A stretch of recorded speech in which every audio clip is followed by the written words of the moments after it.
Hi, this is Suzette for Cloudy Sky today. Yes, it's a cloudy sky.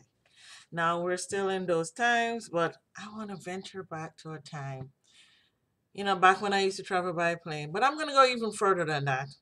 Back to a time when I had a 35 millimeter camera and I used to like traveling and snapping pictures. And I actually got a little device because I found out, while cleaning up, because I had plenty of time to do stuff, so I was cleaning up, that what are on these negatives? I have all these negatives. So I got this little where I could scan and see. Some of them already had as pictures, but some was like, whoa, I didn't know I had this. So today, I am going to share with you two things. The pictures that I found on some of the negatives. And the second thing is some poems from the collection, which were inspired, not from the pictures, but from being in the place itself. But the pictures triggered the memory, and then I had to go look up the poems. So let's go. Let's see what lies in these memory banks.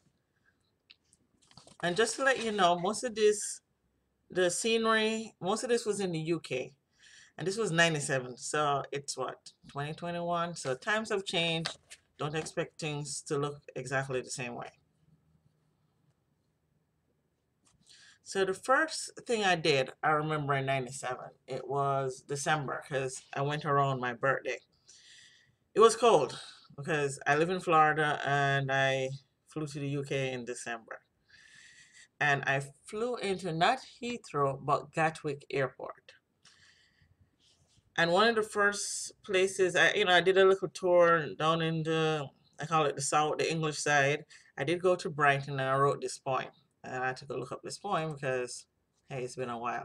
It's called A Visit to Brighton. Oh, wait, I'm going the wrong way, ain't I?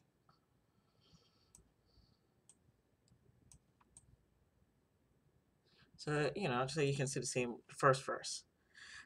A gloomy day with overcast skies and drizzling rain, walking with my knapsack on my back and luggage on my arm along a coastal English town. The waves crash into the brown sand where birds perch on the shore.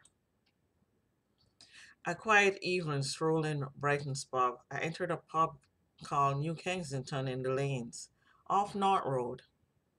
I had some drink, then a guy named Tom came over to my table. He called me beautiful. Hey, I'm at home most of the time. There's nobody calling me beautiful. Ooh, my lighting. Well, I call myself beautiful. Now, on my birthday's in December. I don't know if I should have shared that, but I guess I did when I said, yeah, I traveled for my birthday. I went to Salisbury Cathedral and I was taken in, of course, as you can see, the grandeur and the magnificent, but they also had this all boys choir. And it was evening. I don't know if they were rehearsing or if I went in time for service. I can't quite remember, but I just remember them singing and it was great. The grandeur, magnificence of this ancient cathedral, built in the 13th century, the soul of ages past that toil to bring, to preserve the souls of future ages. And, that was exactly inspired by the singing. See the tombs, dedications, statues and stained glass windows, Gothic arches, pipe organs, awe-stricken. I stand in the vast hall of Salisbury Cathedral. Then, at 5:30, when the service began, the voices of men and boys enchant us all as they sing the music of God's word a cappella. Hear the voices rise and swell. Now, I visited here on December 20, 1997. I got to see Stonehenge in person. Now, I'm going to take myself into the shot so you can see the Stonehenge quite beautifully.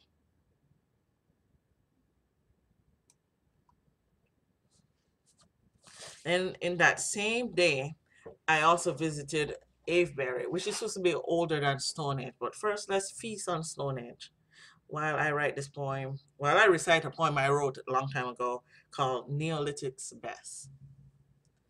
Mesmerize,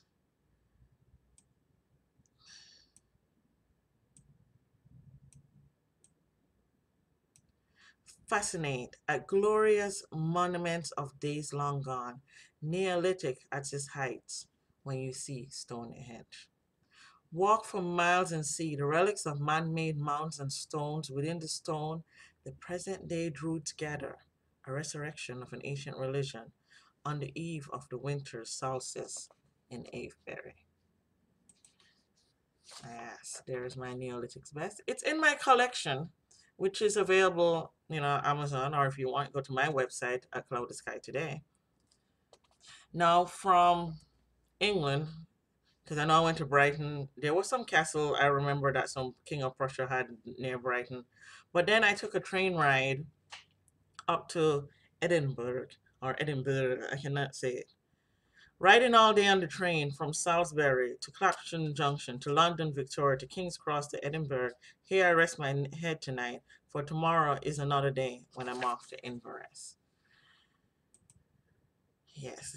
And this is while I was in the train. I took a picture with my 35 millimeter. Somehow I skipped Avebury, but there it is. And the stones are not as arranged as, Stonehenge. Now, going up to Edinburgh, from there, here's a shot of Inverness. I went to Inverness because that's where my aunt and my cousins live. So I'm going to read a poem. It's called Culloden because my aunt and my cousins went up to Culloden. It's like a famous battlefield. But it was a cold day and I had to capture it with words.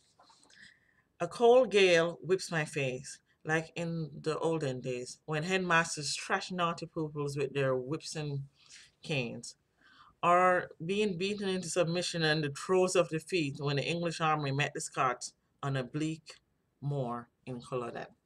Another thing I went to see while I was in Inverness, of course, is Loch Ness Monster. You can't go there without going to that famous site. So yes, we did do that also. Now, after spending Christmas in Inverness, because I spent it with my relatives, I took the train back down to London, walked around, saw the towers, that famous bridge. I think this is the Thames River, and then flew back out Gatwick. And these are some memories I have. And this is actually from one of the negatives that I found, and I was able to scan it in, do some alteration. I don't remember it being black and white, but obviously, I altered it to this. And this was my view of London back in 1997. So I hope you enjoyed this. And if you did, subscribe and I'll go over more memories that I can find while going through my negatives.